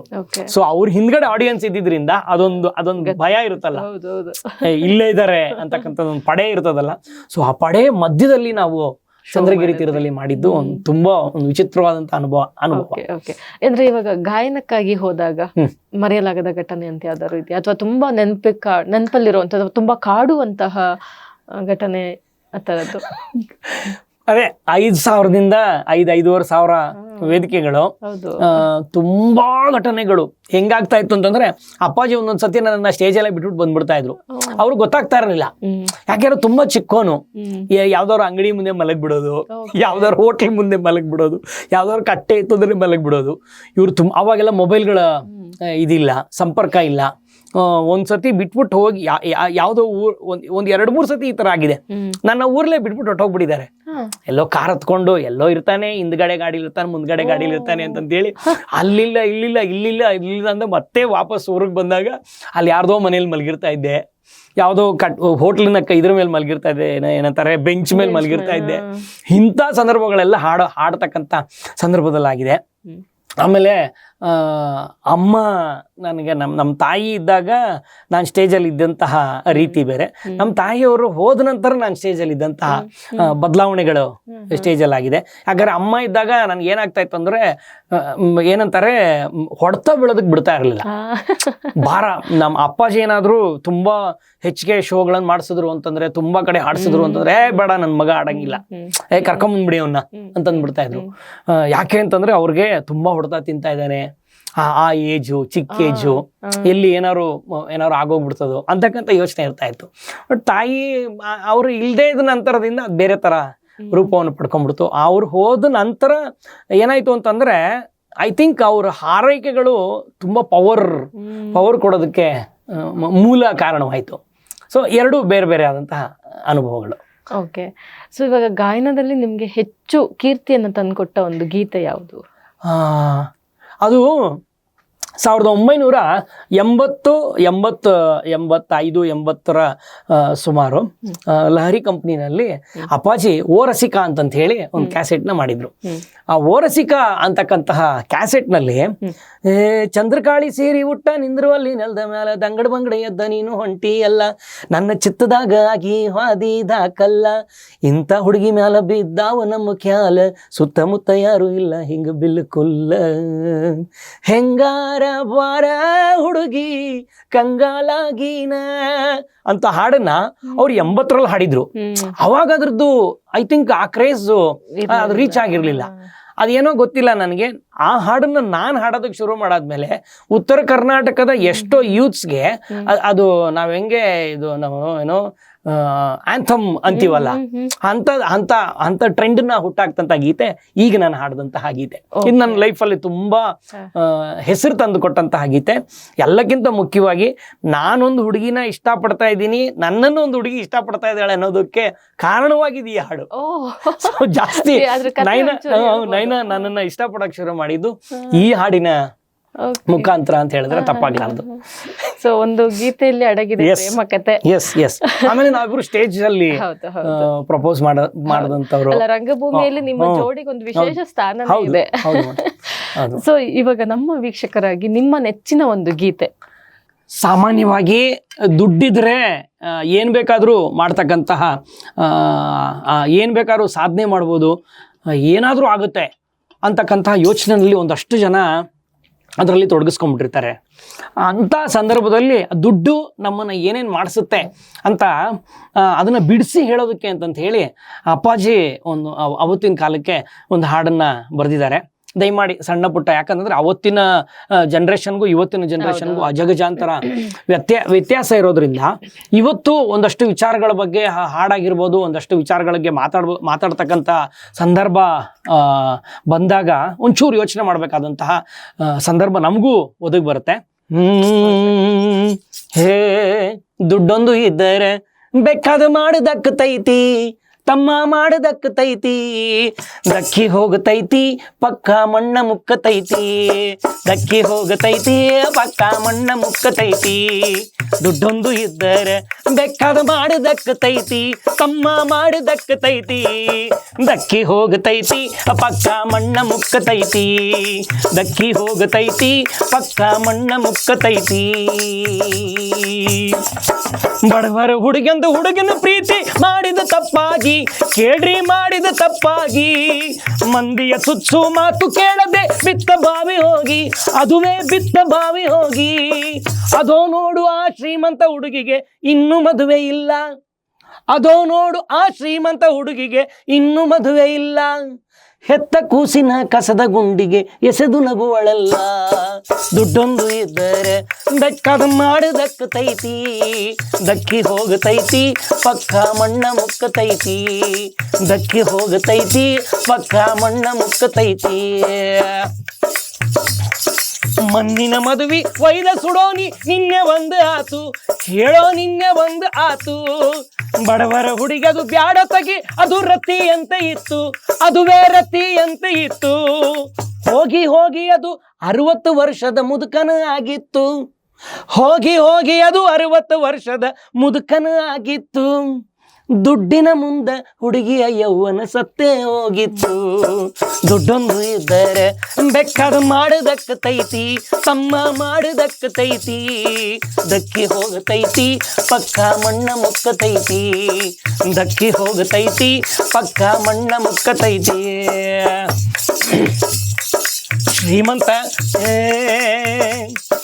ಬಡವರ ಹುಡುಗೊಬ್ಬ ಶ್ರೀಮಂತ ಹುಡುಗಿನ ಮೊನ್ನೆ ಮದುವೆಯಾದ, ಕೇಳ್ರಿ ಮೊನ್ನೆ ಮದುವೆಯಾದ. ಬಡವರ ಹುಡುಗೊಬ್ಬ ಶ್ರೀಮಂತ ಹುಡುಗಿನ ಮೊನ್ನೆ ಮದುವೆಯಾದ, ಕೇಳ್ರಿ ಮೊನ್ನೆ ಮದುವೆಯಾದ. 10,000 ವರದಕ್ಷಿಣೆ ಅವ ಪೂರಾ ಪಡೆದಿದ್ದ, ಅವನು ಪೂರಾ ಪಡೆದಿದ್ದ. ಇದು 1980 ಕಾಲದ 10,000. ಇವತ್ತು ಲಕ್ಷಾನ್ಗಂಟ್ಲೆ ದುಡ್ಡಿಲ್ಲ ಅಂತಂದ್ರೆ ಮದುವೆ ಅಂತಕ್ಕಂಥ ವಿಚಾರನೆ ಬರೋದಿಲ್ಲ ರೀ. ಅವತ್ತಿನ ಕಾಲಕ್ಕೆ 10,000 ವರದಕ್ಷಿಣೆ ಅವ ಪೂರಾ ಪಡೆದಿದ್ದ, ಅವನು ಪೂರಾ ಪಡೆದಿದ್ದ. ಹುಡುಗಿ ಏನೋ ಬಲು ದೊಡ್ಡ ಶ್ರೀಮಂತ ಮನೆತನದಾಗಿತ್ತು, ಹುಡುಗಿ ಏನೋ ಬಲು ದೊಡ್ಡ ಶ್ರೀಮಂತ ಮನೆತನದಾಗಿತ್ತು. ಮಾರಿ ನೋಡಿದರ ಬ್ಯಾಡ ತಗಿ, ಅದು ಕೋತಿ ಅಂತ ಇತ್ತು. ದುಡ್ಡೊಂದು ಇದ್ದರೆ ಬೆಕ್ಕದು ಮಾಡದಕ್ಕತೈತಿ, ತಮ್ಮ ಮಾಡದಕ್ಕತೈತಿ, ದಕ್ಕಿ ಹೋಗತೈತಿ ಪಕ್ಕ ಮಣ್ಣ ಮುಕ್ಕತೈತಿ, ದಕ್ಕಿ ಹೋಗತೈತಿ ಪಕ್ಕ ಮಣ್ಣ ಮುಕ್ಕತೈತಿ. ದುಡ್ಡು ಇದ್ದರ ಧರ್ಮ ದರ್ಶನದ ಸಾಲು ಯಾಕೋ ನಿನಗೆ, ತಮ್ಮ ಸಾಲು ಯಾಕೋ ನಿನಗೆ. ತಿರುಪತಿ ತಿಮ್ಮ ತಾನೇ ಸ್ವತಃ ಬಂದು ನಿಲ್ಲುವ ಎದುರಿಗೆ, ಕೇಳೋ ನಿಲ್ಲುವ ಎದುರಿಗೆ. ದುಡ್ಡೊಂದಿದ್ದರೆ ದರೋಡೆ ಖೂನಿ ಮಾಡೋ ಮಾನಹಾನಿ, ದುಡ್ಡೊಂದಿದ್ದರೆ ದರೋಡೆ ಖೂನಿ ಮಾಡೋ ಮಾನಹಾನಿ. ಬೆಣ್ಣೆಯೊಳಗಿನ ಕೂದಲು ತೆಗೆದಂಗೆ ಇರುವೆ ದೇವರಾಣಿ. ದುಡ್ಡೊಂದು ಇದ್ದರೆ ಬೆಕ್ಕದ ಮಾಡದಕ್ಕತೈತಿ, ತಮ್ಮ ಮಾಡದಕ್ಕತೈತಿ, ದಕ್ಕಿ ಹೋಗತೈತಿ ಪಕ್ಕ ಮಣ್ಣ ಮುಕ್ಕತೈತಿ, ದಕ್ಕಿ ಹೋಗತೈತಿ ಪಕ್ಕ ಮಣ್ಣ ಮುಕ್ಕತೈತಿ, ದಕ್ಕಿ ಹೋಗತೈತಿ ಪಕ್ಕ ಮಣ್ಣ ಮುಕ್ಕತೈತಿ. ನೀವು ಇದು ಆಗಿನ ಕಾಲದಲ್ಲಿ ಬರ್ದಿದ್ದು ಅಂದ್ರಿ, ಬಟ್ ಇಂದಿಗೂ ಅದು ಪ್ರಸ್ತುತವಾಗೇ ಇದೆ. ಅದು ಅದೇ ಏನಾಗುತ್ತೆ ಅಂತಂದ್ರೆ ಮೇಡಮ್, ಒಂದಷ್ಟು ವಿಚಾರಗಳ ಬಗ್ಗೆ ನಾವು ಇವತ್ತು ಮಾತಾಡೋದಕ್ಕೂ ಅವತ್ತು ಮಾತಾಡೋದಕ್ಕೂ ತುಂಬಾ ಅಜಗಜಾಂತರ ವ್ಯತ್ಯಾಸ ಇದೆ. ಆಗ ಏನಾಗ್ತಾ ಇತ್ತು ಅಂತಂದ್ರೆ ತುಂಬಾ ಆರಾಮಾಗಿ ತಗೋತಾ ಇದ್ರು ಎಲ್ಲಾ ವಿಚಾರಗಳನ್ನು. ಯಾವುದು ನಮ್ಮ ವಿಚಾರ, ಇದು ನಮ್ಮ ಮನೆ ಕತೆ, ಇದು ನಮ್ಮ ಊರಿನ ವಿಚಾರ, ಇದು ಹಿಂಗೆ ತಗೋತಾ ಇದ್ರು. ಬಟ್ ಇವತ್ತೇನಾಗೋಗ್ಬಿಟ್ಟಿದೆ ಅಂತಂದ್ರೆ ಏನೋ ಒಂದು ಬೆಳವಣಿಗೆ ಶುರು ಆಗೋಗ್ಬಿಟ್ಟಿದೆ. ಎಲ್ಲೋ ಒಂದಷ್ಟು ಮಾತುಗಳನ್ನ ಆಡಿದ್ರೆ ಅವ್ರಿಗೆ ನೋವಾಗ್ತಂತ ಯಾವುದೇ ಒಬ್ಬ ಬರವಣಿಗೆಕಾರ ಒಬ್ಬರಿಗೆ ಅದು ಅವಮಾನ ಆಗ್ಲಿ, ಅದು ಅವ್ರಿಗೆ ಹರ್ಟ್ ಆಗ್ಲಿ ಅಂತಂತೇಳಿ ಯಾವತ್ತೂ ಬರ್ದಿರೋದಿಲ್ಲ. ಅದೊಂದು ಒಳ್ಳೆ ಮಾರ್ಗ ಪಡ್ಕೊಳ್ಳಿ ಅಂತಂತಾನೆ ಬರ್ದಿರ್ತಾನ ಅವನು. ಅದು ಇವತ್ತಿಗೆ ಅದು ಬೇರೆ ತರ ಅನ್ಸೋದಕ್ಕೆ ಶುರು ಆಗುತ್ತೆ. ಸರ್, ಇವಾಗ ನಿಮ್ಮ ರಂಗಭೂಮಿಗೆ ವಾಪಸ್ ನಾವು ಬರೋದಾದ್ರೆ, ನಿಮ್ಮ 1 ನಿಮಿಷದ ಪ್ರೇಮ ಕಥೆ ನಾಟಕ ಬಹಳ ಹೆಸರು ಪಡೀತು. ಹೌದು. ಅದ್ರ ಜೊತೆಗೆ ಲಿಮ್ಕಾ ಅವಾರ್ಡ್ ಅನ್ನು ಸಹ ಪಡೀತು. ಅದ್ರ ಬಗ್ಗೆ ಒಂದಿಷ್ಟು ಹೇಳಿ. 55 ನಿಮಿಷದ ಒಂದು ಪ್ರೇಮ ಕಥೆ. ಅದೇನಾಗಿತ್ತು ಅಂದ್ರೆ 55 ಅನ್ನೋದನ್ನ ನಂಬರಲ್ಲಿ ಹಾಕ್ಬಿಟ್ಟಿದ್ವಲ್ಲ, ಆ ಉದ್ದೇಶಕ್ಕೆ ಒಂದು ಪ್ರೇಮ ಕಥೆ ಅನ್ನೋದು ಹೈಲೈಟ್ ಆಗಿ ಕಾಣಿಸ್ತಾ ಇತ್ತು. ಅದು ಮೇಡಮ್ ಹೆಂಗಾಯ್ತು ಅಂತಂದ್ರೆ, ನಾನು ಒಬ್ಬನೇ ಮಾಡ್ಬೇಕು ಅಂತ ಮಾಡಿದ್ದು ನಾಟಕ. ಅದು ಸ್ಟೇಜ್ನಲ್ಲಿ ಇರ್ಬೇಕಾದ್ರೆ, ನಾನು ಆ್ಯಕ್ಟ್ ಮಾಡ್ತಾ ಇರ್ಬೇಕಾದ್ರೆ ಪಾಪ ನನ್ನ ಜೊತೆ ಇದ್ದಂತಹ ಒಂದಷ್ಟು ಜನ ಹುಡುಗರು ಏನು ಮಾಡ್ತಾ ಇದ್ರು ಅಂದ್ರೆ, ನನಗೆ ಗೊತ್ತಿಲ್ಲದೆ ಇರೋ ಟೈಮಲ್ಲಿ ಆ ಸ್ಕ್ರಿಪ್ಟ್ನ ತೊಗೊಂಡು ಅವ್ರು ಆ್ಯಕ್ಟ್ ಮಾಡ್ತಾ ಇದ್ರು.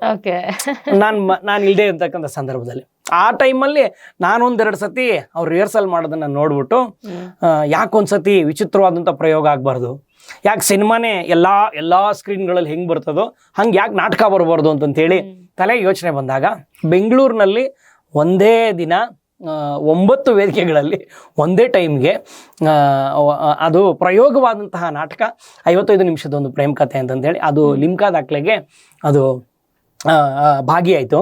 ಆಮೇಲೆ ಎಲ್ಲವನ್ನು ಹೊರತುಪಡಿಸಿ ತದನಂತರದ ದಿನಗಳಲ್ಲಿ ಯಾರಾದರೂ 31 ಜಿಲ್ಲೆಗಳಲ್ಲಿ ಸತತವಾಗಿ ಇಡೀ ಕರ್ನಾಟಕದಾದ್ಯಂತ ಒಂದು ಹೆಜ್ಜೆ ಇಟ್ಟಿದ್ದಾರೆ ಅಂತಂದರೆ ಅದು ರಂಗಪಯಣ ಮಾತ್ರ ಅಂತ ಹೇಳ್ಕೊಳ್ಳೋದಕ್ಕೆ ಹೆಮ್ಮೆ ಆಗುತ್ತೆ. ಯಾಕಂತಂದರೆ 2 ಕಡೆ 3 ಕಡೆ ಕಾರ್ಯಕ್ರಮ ನಡಿಬೇಕು ಅಂತಂದರೆ ಒಂದಷ್ಟು ರಿಸ್ಕ್ಗಳನ್ನು ತಗೋಬೇಕಾಗುತ್ತೆ.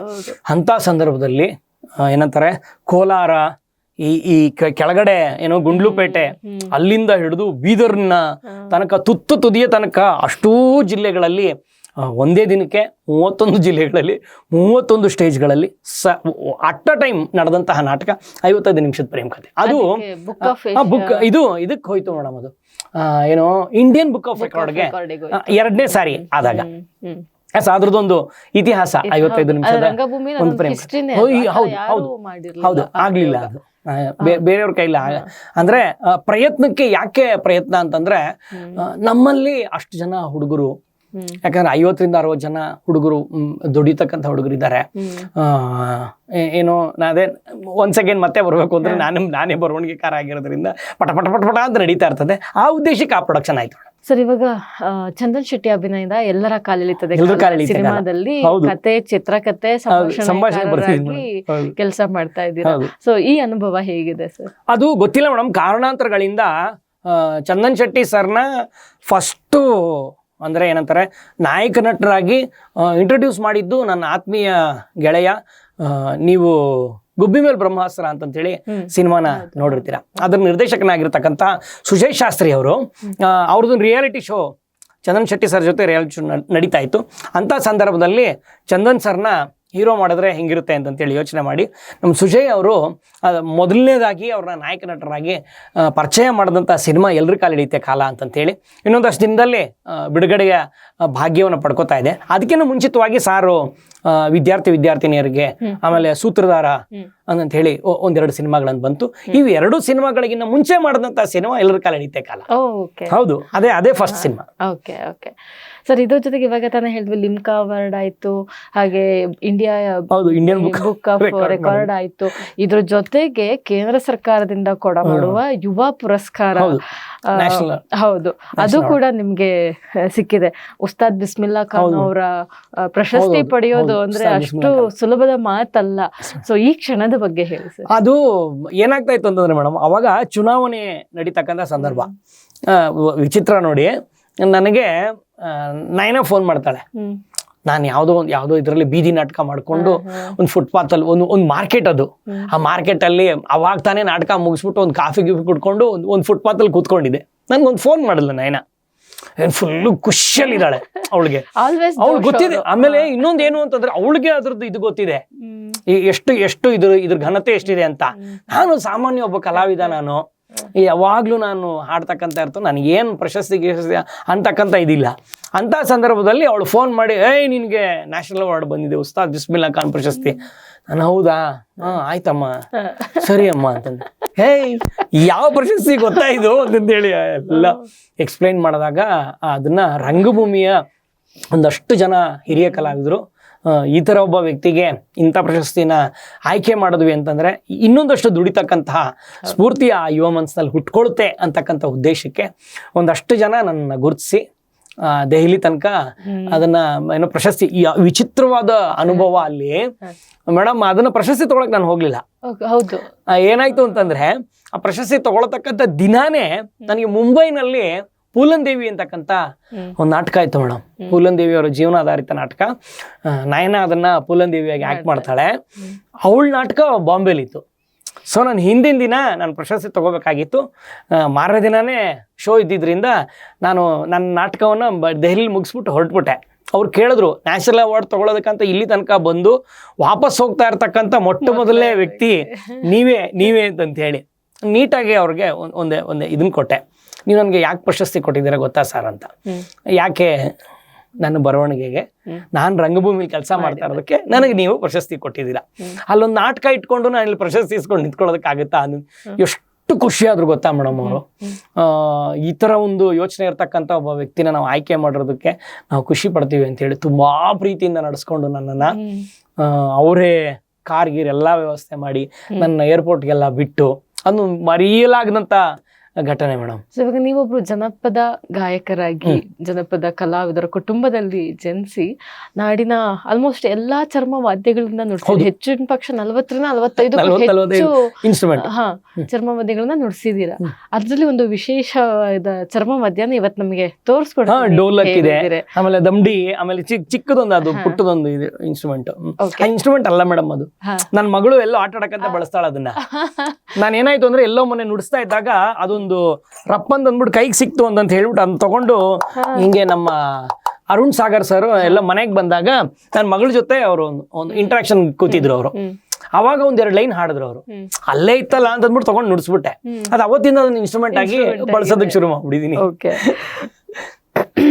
ಅಷ್ಟು ಇನ್ಸ್ಟ್ರೂಮೆಂಟ್ ಗಳನ್ನ ಸತತವಾಗಿ ಮಿನಿಮಮ್ ಒಂದು 45-50 ಇನ್ಸ್ಟ್ರೂಮೆಂಟ್ ಯಾವಾಗ್ಲೂ ಸುತ್ತಮುತ್ತಲು ಚರ್ಮವಾದ್ಯಗಳಿರುತ್ತೆ. ಪ್ರೀತಿ ಹುಟ್ಕೊಂಡಿದ್ದು ಹೇಗೆ ಹೇಳ್ತೀನಲ್ಲ ಮೇಡಮ್, ಉದರ ನಿಮಿತ್ತಂ ಬಹುಕೃತ ವಿಷಮ್ ಅಂತ ಹೇಳ್ತಾರೆ. ನನ್ಗೆ ಏನಾಗ್ತಾ ಇತ್ತು ಅಂತಂದ್ರೆ 2 ಇನ್ಸ್ಟ್ರೂಮೆಂಟ್ ನುಡಿಸ್ತಾ ಇದ್ದೆ ಮೊದಲು. ಕಾಂಗೋ ಒಂದು 3 ಪೀಸ್ ಇರ್ತಾ ಇತ್ತು. ಅದು ಆ 3 ಪೀಸ್ನ ನುಡಿಸ್ತಾ ಇದ್ದೆ. ಕೈಗೆ ಏನ್ ಅನ್ಸೋದಕ್ಕೆ ಶುರು ಆಯ್ತು ಅಂತಂದ್ರೆ ಇನ್ನೊಂದ್ ಸ್ವಲ್ಪ ಅಗಲ ಹೋಗುತ್ತಲ್ಲ ಕೈ ಅನ್ಸೋದಕ್ಕೆ ಶುರು ಆಯ್ತು. ಸೊ ಅಲ್ಲೊಂದ್ 2 ಇನ್ಸ್ಟ್ರೂಮೆಂಟ್ ಬಂತು, ಅದು 5 ಆಯ್ತು. ಸೊ ಒಂದೇ ಕೈ ಹೋಗ್ತಾ ಇದೆಯಲ್ಲ, ಇನ್ನೊಂದ್ ಕೈ ಬಾಕಿ ಇದೆಯಲ್ಲ, ಇದೊಂದ್ ಕೈ ಹೋಗ್ಬೇಕಲ್ಲ ಅನ್ಸೋದಕ್ಕೆ ಶುರು ಆಯ್ತು. ಅದು ಇನ್ನೊಂದ್ ಕೈ ಹೋಗೋದಕ್ಕೆ ಶುರು ಆಯ್ತು. ಇನ್ 4 ಇನ್ಸ್ಟ್ರೂಮೆಂಟ್ ಹಂಗೆ ಫುಲ್ಲು. ಒಂದ್ಸತಿ ನಿಂತ್ಕೊಂಡೆ ಅಂತಂದ್ರೆ ಹಿಂಗ್ ನಿಂತೆ ಅಂತಂದ್ರೆ ಒಂದು 20-22 ಇನ್ಸ್ಟ್ರೂಮೆಂಟ್ ಇರುತ್ತೆ. ಕೆಳಗಡೆ ಆ ಕಡೆ ಈ ಕಡೆ ಸುತ್ತಮುತ್ತ ಯಾವಾಗ್ಲೂ ಹೌದೌದು ಕಾಲ್ಗೊಂದು ಇನ್ಸ್ಟ್ರೂಮೆಂಟ್ ಇರುತ್ತೆ, 1-2 ಇನ್ಸ್ಟ್ರೂಮೆಂಟ್ ಕಾಲ್ಗಿರುತ್ತೆ. ಹಿಂಗೆ ಅದ್ರ ಆಸೆ ಬರ್ತಾ ಬರ್ತಾ ಈಗ ಅಷ್ಟು ಇನ್ಸ್ಟ್ರೂಮೆಂಟ್ ನುಡಿಸಿ ಮತ್ತೆ ಅಪ್ಪಾಜಿಗೆ ಹೇಳ್ತಾ ಇರ್ತೀನಿ, ಯಾಕೋ ಕಡಿಮೆ ಅನ್ಸ್ತಾ ಇದೆ, ಲೋಡ್ ಕೊಡ್ತಾ ಇಲ್ಲ ಅಂತ ಅನಿಸ್ತಾ ಇದೆ ಅಪ್ಪ, ಇದನ್ನ ಹೊತ್ಕೊಂಡು ಹೋಗೋದೇ ಸಾಕಾಗುತ್ತೆ. ಆಮೇಲೆ ಸೆಟ್ಗಿಂತ ಮೇಡಮ್ ನೀವು ನಂಬಲ್ಲ, ನನ್ನ ಇನ್ಸ್ಟ್ರೂಮೆಂಟ್ಸ್ ಜಾಸ್ತಿ ಇರುತ್ತೆ. ಬ್ಯಾಗ್ಗಳು, ಲಗೇಜ್ಗಳು. ಪಾಪ ನಮ್ಮ ಹುಡುಗರು ಆ ಎಲ್ಲಾ ಇನ್ಸ್ಟ್ರೂಮೆಂಟ್ಗಳಿಗೂ ಆ ಟೇಪ್ ಗಳನ್ನ ಹಾಕಿ ಎಲ್ಲಿ ನೋಡಿದ್ರು ಕಾಣಿಸ್ಬೇಕದು ಅನ್ನೋ ತರ ಹ್ಯಾಂಡಲ್ ಮಾಡ್ತಾರೆ.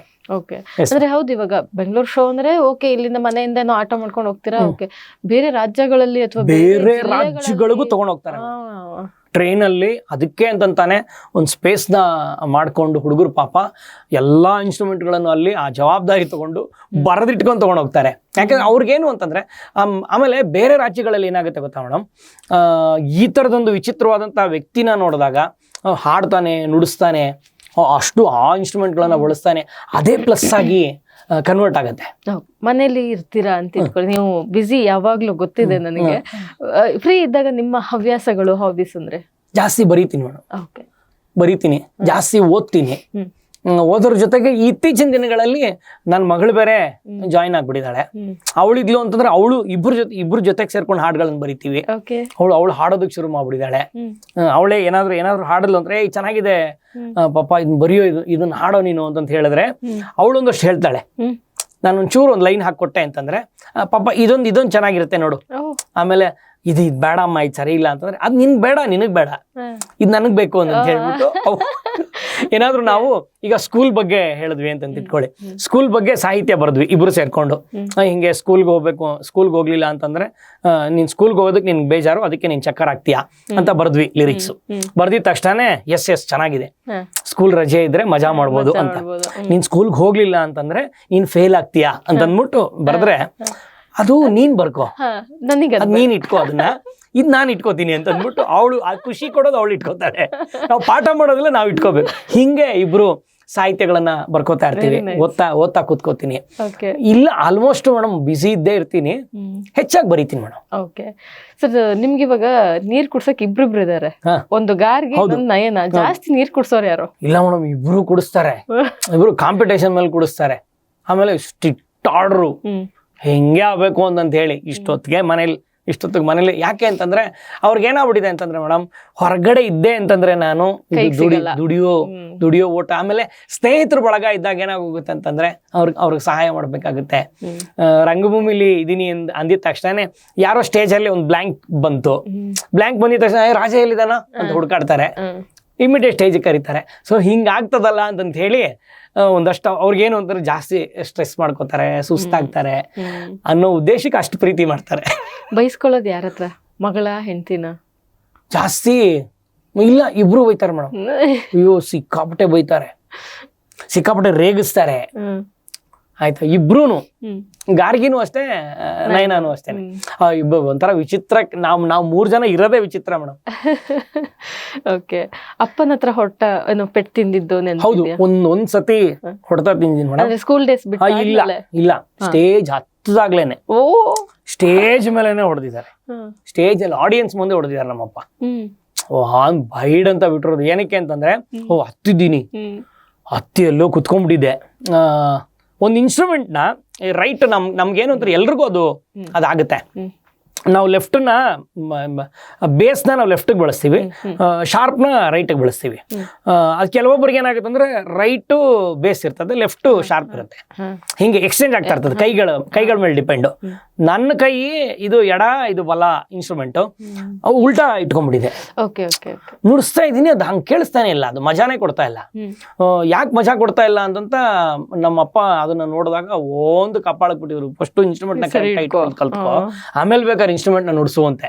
ಸೊ ಆ ಹೊಡೆತ ತಿಂದಿರೋದು ಅಷ್ಟು ವರ್ಷಗಳ ಹಿಂದೆ ಆನ್ ಸ್ಟೇಜ್ ಅಪ್ಪಾಜಿ ಕೈ ಮಾಡಿದ್ದು ಅದು ಇಲ್ಲಿ ತನಕ ಏನಾಗಿದೆ ಅಂದ್ರೆ ಅತ್ಯುತ್ತಮವಾದಂತ ಪಾಠ ನಾನು ಕಲಿಯೋದಕ್ಕೆ ಅವಕಾಶ ಮಾಡಿಕೊಟ್ಟಿದೆ. ಓಕೆ. ಸೊ ಸಾಕಷ್ಟು ಇಂದಿನ ಯುವ ಜನತೆಗೆ ರಂಗಭೂಮಿಗೆ ಬರ್ಬೇಕು ಅನ್ನೋದೊಂದು ಆಸೆ ಇರುತ್ತೆ. ಅದ್ರ ಜೊತೆಗೆ ಇವಾಗ ರಂಗಭೂಮಿಯಲ್ಲಿ ಇರೋರು ಕಿರುತೆರೆ ಅಥವಾ ಬೆಳ್ಳಿತೆರೆ ಎತ್ತ ಹೆಜ್ಜೆ ಹಾಕ್ತಾ ಇದ್ದಾರೆ. ಸೊ ಇವಾಗ ಇನ್ನು ಹೆಜ್ಜೆ ಇಡ್ತಾ ಇರೋರಿಗೆ ನಿಮ್ಮ ಕಿವಿ ಮಾತೇನು? ಏನಾಗುತ್ತೆ ಅಂತಂದ್ರೆ ಮೇಡಮ್, ಫಸ್ಟು ನಾವು ಯಾವುದಕ್ಕೆ ನಾವು ಪ್ರಿಫರೆನ್ಸ್ ಕೊಡಬೇಕು ಅಂತಂದ್ರೆ ಕಲಿಯೋದ್ರ ಕಡೆಗೆ ನಾವು ಜಾಸ್ತಿ ಗಮನ ಕೊಡಬೇಕು. ಸಡನ್ ಆಗಿ ಏನಾಗುತ್ತೆ ಅಂತಂದ್ರೆ ಹೊಟ್ಟೆ ಹಸ್ದಿರೋನ್ಗೆ ನಾವು ಅಡುಗೆ ಪುಸ್ತಕ ಕೊಡೋದಕ್ಕಾಗೋದಿಲ್ಲ.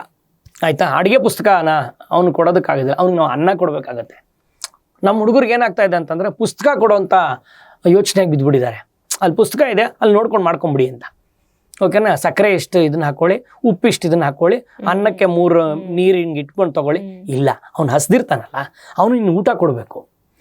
ಆ ಪ್ರೋಸೆಸ್ನೇ ಇವತ್ತಿನ ಹುಡುಗರು ಕಡಿಮೆ ಮಾಡ್ಕೊಂಡ್ಬಿಟ್ಟಿದ್ದಾರೆ. ಸಡನ್ ಆಗಿ ಇದಕ್ಕೆ ಸ್ಕ್ರೀನ್ಗೆ ಬರ್ತಕ್ಕಂಥದ್ದು. ಯಾಕೆ ನಮ್ಮ ಇವತ್ತಿನ ಎಲ್ಲಾ ಚಲನಚಿತ್ರ ನಾಯಕರು ಆಮೇಲೆ ಏನಂತಾರೆ ಪೋಷಕ ಕಲಾವಿದರು ಎಲ್ಲರೂ ಯಾಕೆ ಅಷ್ಟು ಪವರ್ಫುಲ್ ಆಗಿ ಗಟ್ಟಿಯಾಗಿ ನಿಂತಿದ್ದಾರೆ ಅಂತಂದ್ರೆ ಅದಕ್ಕೆ ರಂಗಭೂಮಿನೇ ಕಾರಣ. ಎಲ್ಲಾ ಸ್ಟಾರ್ ನಟರು ಅಷ್ಟೇನೇನೆ. ಎಲ್ಲಾ ಸ್ಟಾರ್ ನಟರನ್ನು ಪ್ರಶ್ನೆ ಮಾಡಿದಾಗ ಅಂದ್ರೆ ಇವತ್ತಿನ ಜನರೇಷನ್ಗೆ ಏನಾಗುತ್ತೆ ಅಂತಂದ್ರೆ ಫಸ್ಟ್ ಆಫ್ ಆಲ್ ಇವ್ರು ಪ್ರಶ್ನೆನೇ ಮಾಡೋದಿಲ್ಲ ಮೇಡಮ್. ಸರ್ ಹೆಂಗೆ ನೀವು ಆ ಮಟ್ಟಕ್ಕೆ ಹೋಗಿ ನಿಂತ್ಕೊಂಡ್ರಿ ಸರ್, ನೀವು ಆ ಮಟ್ಟಕ್ಕೆ ನಿಂತಿರೋದ್ರ ಬಗ್ಗೆ ಯೋಚನೆ ಮಾಡ್ತಾರೆ ಹೊರತು ಇಲ್ಲಿಂದ ಅವ್ರು ಹೆಂಗ್ ಹೋಗಿದ್ದಾರೆ ಅನ್ನೋದ್ರ ಬಗ್ಗೆ ಯೋಚನೆ ಮಾಡೋದಿಲ್ಲ.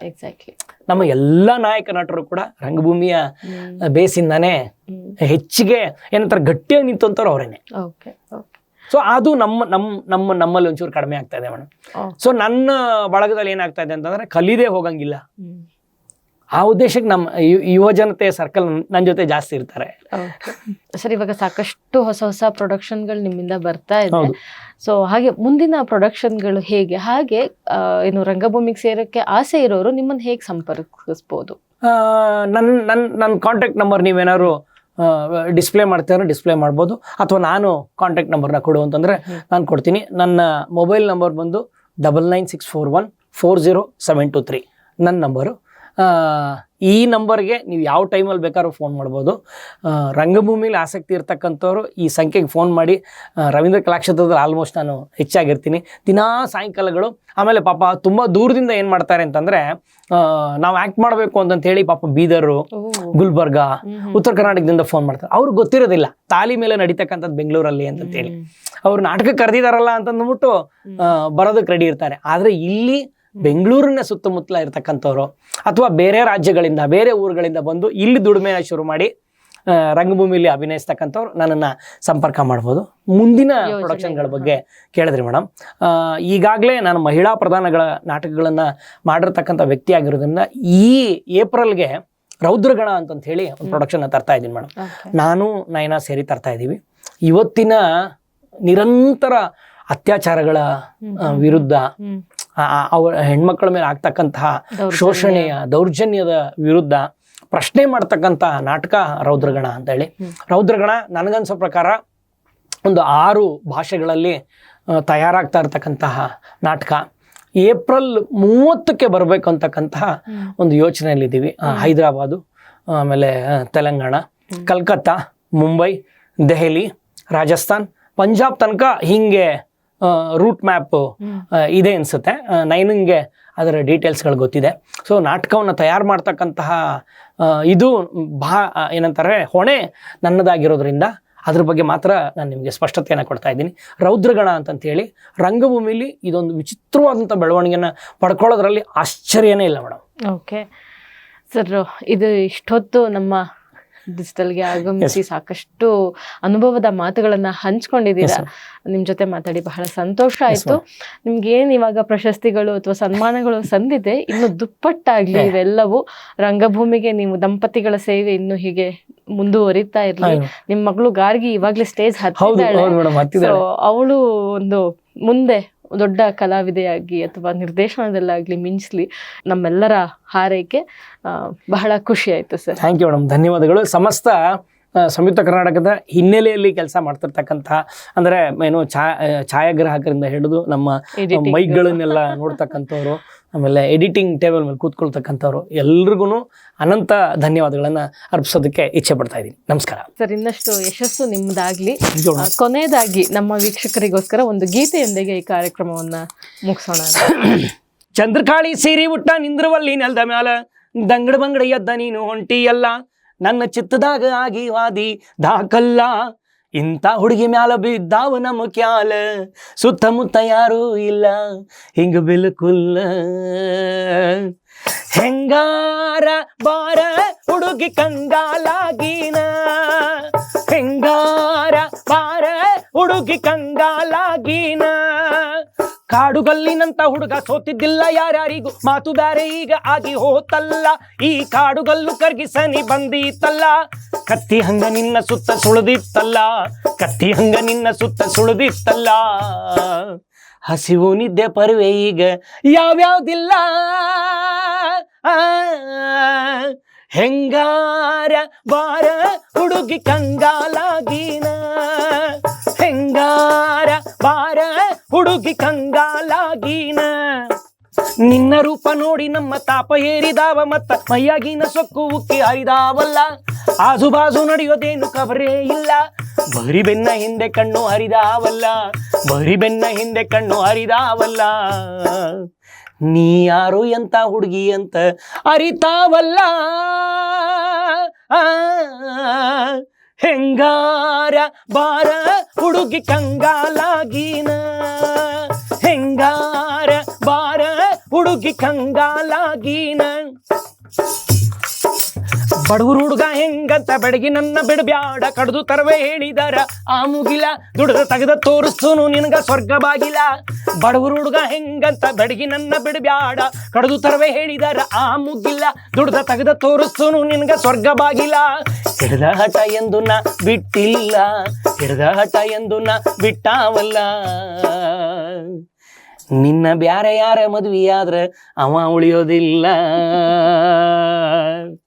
ಹೆಂಗಾರ ಬಾರ ಹುಡುಗಿ ಕಂಗಾಲಾಗಿನ, ಹೆಂಗಾರ ಬಾರ ಹುಡುಗಿ ಕಂಗಾಲಾಗಿನ, ಹೆಂಗಾರ ಬಾರ ಹುಡುಗಿ ಕಂಗಾಲ